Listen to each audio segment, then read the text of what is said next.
అందులో మొదటి country south Sudan. 2011లో స్వతంత్రం వచ్చింది, కానీ నేడు సౌత్ సుడాన్ ప్రపంచంలో పూరెస్ట్ కంట్రీ. ఇక్కడ political instability, climate crisis, wars వీటన్నిటి వల్ల ప్రజలు బతికేందుకు కష్టపడుతున్నారు. ఎక్కువగా వారు ట్రెడిషనల్ ఫార్మింగ్ మీదే ఆధారపడుతున్నారు.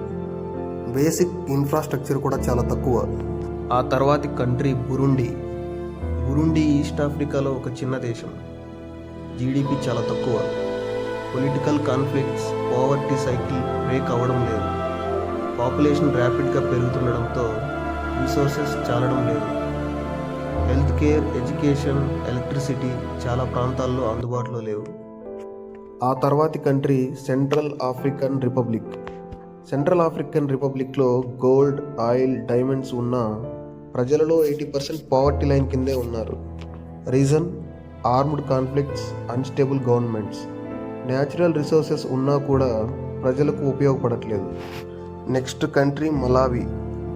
మలావి సౌత్ ఈస్ట్ ఆఫ్రికాలో ఉన్న కంట్రీ.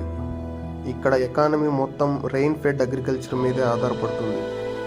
వర్షం రాకపోతే ఫెమిన్, క్లైమేట్ చేంజ్ వలన పరిస్థితి మరింత కష్టం. ప్రజలు ఎడ్యుకేషన్, హెల్త్ కేర్ కోసం స్ట్రగుల్ అవుతున్నారు. ఆ తర్వాతి కంట్రీ మొజాంబిక్.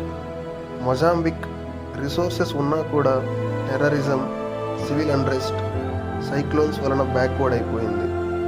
వెల్త్ గ్యాప్ చాలా ఎక్కువ. రిచ్ అండ్ పూర్ మధ్య డిస్టెన్స్ పెరుగుతూ ఉంది. అగ్రికల్చర్ ప్రొడక్టివిటీ చాలా తక్కువ.